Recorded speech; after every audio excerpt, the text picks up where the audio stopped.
But he's still exercising. Jesus said this in John 5. Me and my Father have been working this whole time, and you don't see it. They're upholding all of the creation. That's a work.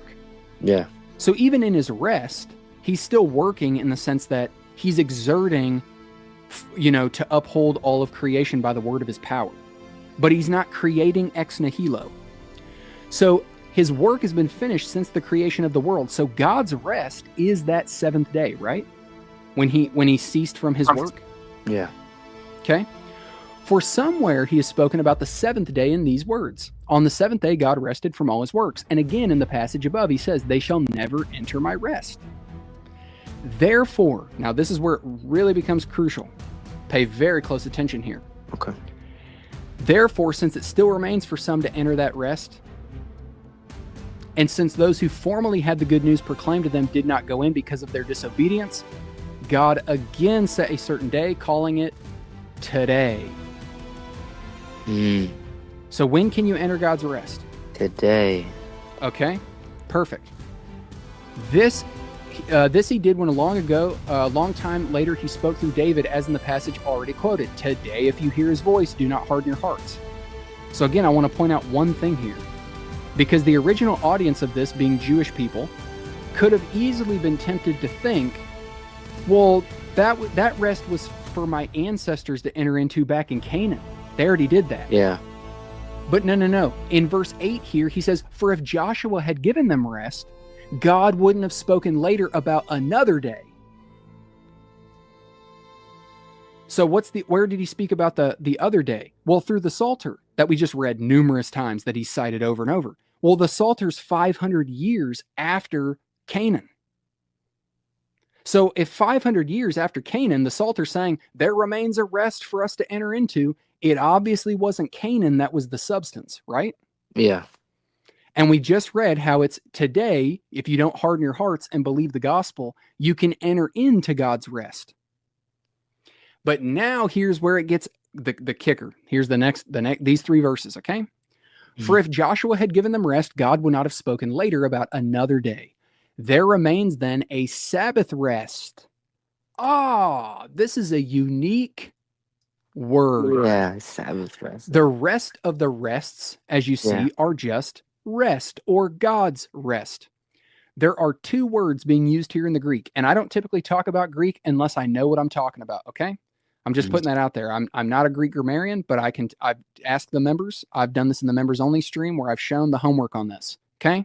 I have studied this exhaustively. So it's not me. I'm getting this from people who know the language. There are two different words being used here. That's why this translates differently as Sabbath rest. Okay. Yeah. So the rest of God is entered into by faith, correct? Yeah. As we just saw, believe the gospel. You can be a new creature in Christ. You can have rest for your soul. Jesus says, come to me, all who are weary and laden, and I'll give you rest. Correct? Mm-hmm. Okay. But now he says, there remains then, that's almost like saying therefore. Therefore, there remains a Sabbath rest for the people of God. This word in the Greek is sabbatismos. It's actually a word that the author made up. It's a word that's only found one time in the entire Bible. And it literally means a Sabbath keeping or a Sabbath day. So he's saying that in light of God's rest, which you can enter into today by faith and have rest for your soul, in light of that reality, there's still a day that memorializes that reality.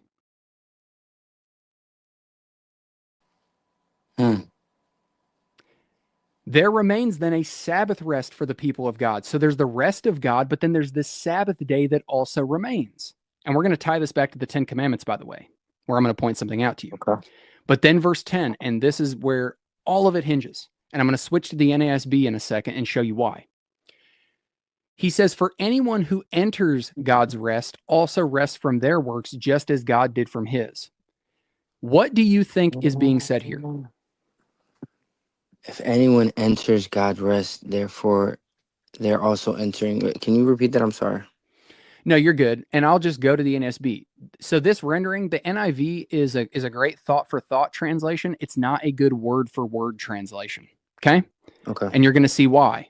because it doesn't use the word anyone, and the NASB is the closest to a word for word that you can get. Okay? Notice what the NASB says. What does the NASB say now? For the one who has entered his rest has himself also rested from his works, as God did from his. Notice it doesn't say anyone, does it? Yeah. For the one. Yeah. So do you know why it changed? You know why it says that when you look at a word for word translation? Why? Because the Greek term there is singular and personal, which means it's talking about a single person. All right. So check this out. Okay. There remains a Sabbath rest for the people of God. Well, what if it's a Sabbath day or Sabbath keeping, like I said, well, what day is that? Well, Adventists are going to point back to and argue, well, back in verse 4, he mentioned Genesis and the seventh day. See? So he's saying that the seventh day Sabbath remains. No, that's not what he's saying. So what is he saying? The first day? Where in the context does it say the first day? Nowhere.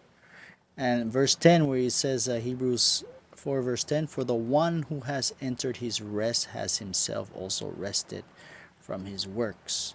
That one, was that answering Adventism, is referring to Christ. He's saying Christ entered into God's rest, has himself also rested from his work as God did from his. So where in the context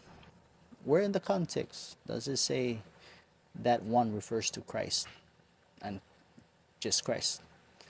It says anyone, any single person. Okay, and in the context, there's no mentioning of, or no idea, no implication of a first day Sabbath rest. No, it says there the seventh day. You're ignoring the context, but then context is king or key, however you said it. Context is king. Now the word remain, right? Therefore there remain a day, right? A Sabbath rest. The word remain in the English dictionary, it means to stay in the same place. It was not moved, it stayed. It was not moved away or taken away. It remained. Say something that stay in the same place or condition, or to be left after others are gone or used.